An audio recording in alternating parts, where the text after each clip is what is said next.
Hello, I'm Lila Allen, and I'd like to tell you a story. I have a friend who lives in Virginia. She's been there for, I guess, the past 3 years. And she comes out to Denver often, so I do get to see her a bit. But she never wants me to come out to Virginia to see her. She does not want me to be affected, to be part of, to be in what she calls the cesspool of that area, Washington, D.C. And who can really blame her? I mean, what do we know? What do we think about Washington, D.C.? That's the place where all the politicians live, or work at least. That's where all the intrigue and the spying and those thrillers that we see on TV happen. Washington, D.C. is all about getting ahead and getting what you can out of things and horse trading. And it's about the government, which we know is a group of people who take all the power that they can and do secret things in the middle of the night so that they can keep all that power and we can just be peons. That sounds like a lovely place, doesn't it? And what a wonderful place to have the heart and soul of our government, our democracy. Isn't that awesome? Wouldn't you want to go and be there? And it is like lawyers. It is an automatic thought now. Politicians, blech. I wouldn't want to be one of them.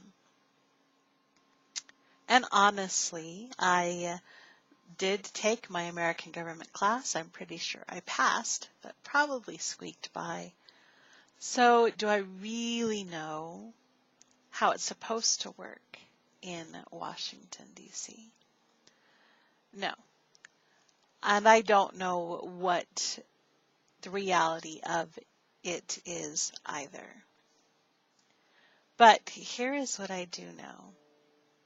I do know that I am the government. The government is of the people, for the people, by the people. If I remember nothing else, I remember that. I am my government. The beings in Washington, D.C. are my representatives. They are people that I elected or voted against, but still participated in the process of sending them to this place in Washington, D.C. so that they could create a better world for me. That is the whole purpose of representatives, is for them to do their job to create a better world for all of us, the government. They do not have all of our power. They have permission. They have a job to represent us.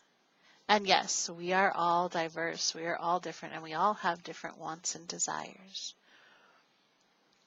So why would I send my personal representative to a place that I would not want to visit myself?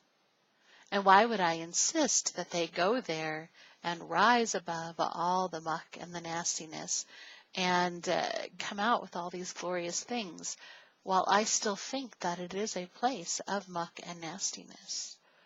Why would I insist that somebody else go into a trauma vortex and do a better job than I could do? Because they're my representative. They wanted the job. That is not how my world works. I believe that the world can be a better place. I believe I have the power to create a better place. And I also believe in that little saying that what you put out is what you get back threefold. And how we think of things is how they become. we create that world, because it is widely accepted that Washington, D.C. is the hellmouth, to borrow a Buffy phrase. We don't do anything about it. That's just the way it is. They knew the job was dirty when they accepted it. But Washington, D.C. is the heart of our democracy. It is where we expect our representatives to make a difference. And so, what I can do to make my world a better place, to make my political situation a better place, to ensure that everybody knows that the government is still up and running, because I am the government, is to change how I think about Washington, D.C. To think of it as a place of beauty, as a place of change, to allow my representatives to live in happiness and to have the warm, fuzzy feeling of a job well done, to have them do work that I would like to do, to have their work feed them in a way that I want my work to feed me, which is knowing that they are in a safe environment, knowing that they are in a collaborative environment, and knowing that every day they do their best to make the world a better place. We have, I think, through the media, through accepting, through our portrayals on Facebook and in our blogs and on TV, we have allowed Washington to be a place nobody wants to go, a place of darkness, a place of harm, so that we can shake our fists and say, oh, those people, the government, did this, did that, did the other. And today I say, no more. I'll even borrow a phrase.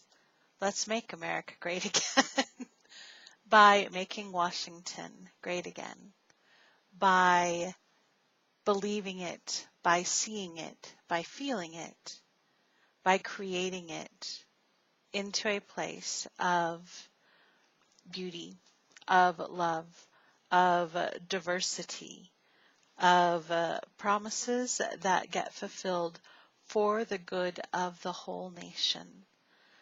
A place of strength and compassion. A place of resolve and a place of love. Washington, D.C. has the opportunity to be the true melting pot.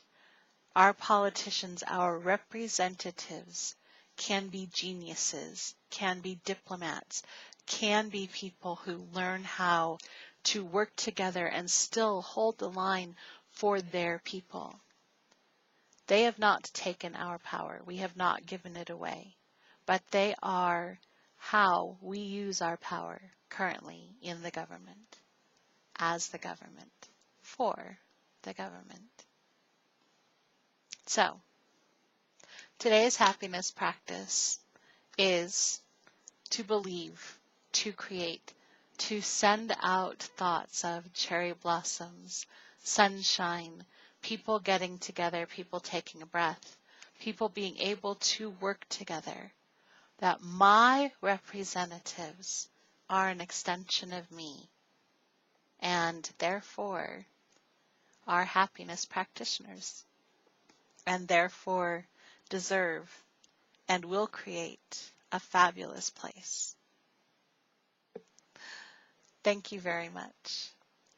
And I know we are all going to have a great year.